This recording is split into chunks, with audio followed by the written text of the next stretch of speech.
Oriental Insurance Company OICL Recruitment 2025 ফালৰ পৰা এতিয়া নতুনকৈ দুটা বিভাগত মুকলি হৈছে ভালেমানকেইটা পোষ্ট আৰু আজি এইটো ভিডিঅ'ত ইয়াৰ এডভাৰটাইজমেণ্টৰ বিষয়ে মই আপোনালোকক দেখুৱাম তো বন্ধু-বান্ধৱীসকল মোৰ নাম কৌস্তৱ শইকীয়া আৰু আপোনালোক সকলোকে স্বাগতম জনাইছো এছকে জ্ঞান আছামৰ নতুন এটা ভিডিঅ'লৈ আৰু আজি ভেকেন্সি কেইটা আহিছে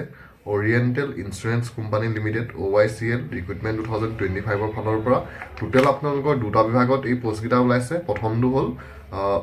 এডমিনিষ্ট্ৰেটিভ অফিচাৰৰ কাৰণে ওলাইছে আৰু সেকেন্ড ওলাইছে আপোনালোকৰ হিন্দী ট্ৰান্সলেটৰৰ কাৰণে আৰু এডমিনিষ্ট্ৰেটিভ অফিচাৰ পোষ্ট কেইটাৰ কাৰণে যদি আপোনালোকে এপ্লাই কৰিব খোজে তেতিয়া আপোনালোকে গ্ৰেজুৱেচনটো কৰা হ'ব লাগিব আৰু যদি হিন্দী ট্ৰান্সলেটৰ পোষ্ট কেইটাৰ কাৰণে আপোনালোকে এপ্লাই কৰে তাৰ কাৰণে আপোনালোকে পোষ্ট গ্ৰেজুৱেট হ'ব লাগিব আৰু এই দুইটা বিভাগৰে আপোনালোকৰ মিলাই টোটেল ভেকেন্সি আহিছে 300টা আৰু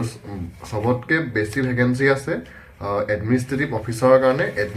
অফিচাৰৰ কাৰণে আপোনালোকৰ টোটেল ভেকেন্সি আছে 285টা আৰু হিন্দী ট্ৰান্সলেটৰৰ কাৰণে ভেকেন্সি আছে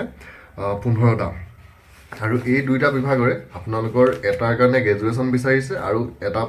পোষ্টৰ কাৰণে কোৱালিফিকেশন বিচাৰিছে পোষ্ট গ্ৰেজুৱেট আপোনালোকে হ'ব লাগিব আৰু গ্ৰেজুৱেচন আপোনালোকে সায়েন্সত হ'ব লাগিব বুলি কথা নাই যদি আপোনালোকে আৰ্টছতো গ্ৰেজুৱেচনটো কৰিছে তেতিয়া আপোনালোকে এই পোষ্ট কেইটাৰ কাৰণে এপ্লাই কৰিব পাৰিব যিকোনো এটা ষ্ট্ৰীমত আপোনালোকে আৰ্টছ সায়েন্স কমাৰ্চ যিকোনো এটা ষ্ট্ৰীমত যদি আপোনালোকে গ্ৰেজুৱেচনটো কৰা আছে তেতিয়া আপোনালোকে এই এডমিনিষ্ট্ৰেটিভ অফিচাৰ এৰ 285টা পোষ্টৰ কাৰণে এপ্লাই কৰিব পাৰিব আৰু ইয়াৰে আপোনালোকৰ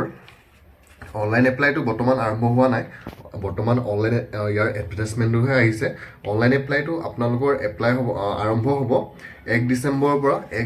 পৰা আপোনালোকে এই পোষ্ট কেইটাৰ কাৰণে অনলাইন যোগে এপ্লাই কৰিব পাৰিব আৰু এপ্লাই কৰা লাষ্ট ডেটটো হৈছে 15 ডিসেম্বৰ 2025 তো 1 ডিসেম্বৰ 2025 পৰা 15 ডিসেম্বৰ 2025 লৈকে আপোনালোকে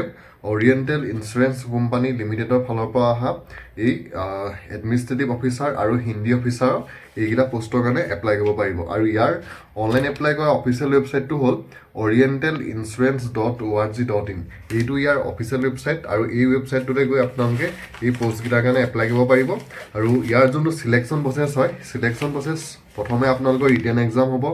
তাৰপিছত হ'ব ইন্টাৰভিউ টেষ্ট আৰু তাৰপিছত হ'ব ডকুমেন্টছ ভেৰিফিকেশন আৰু তাৰপিছত হ'ব মেডিকেল টেষ্ট তো সিলেকশ্যন প্ৰসেছটো আপোনালোকৰ এনেকুৱা ধৰণৰ হ'ব আৰু আপোনালোকে 1 ডিসেম্বৰৰ পৰা ওৰিয়েণ্টেল ইনস্যুৰেন্সৰ যোনটো অফিচিয়েল ৱেবছাইট আছে সেই অফিচিয়েল ৱেবছাইটটোত গৈ আপোনালোকে ইয়াৰ কাৰণে 15 ডিসেম্বৰ 2025 লৈকে এপ্লাই কৰিব পাৰিব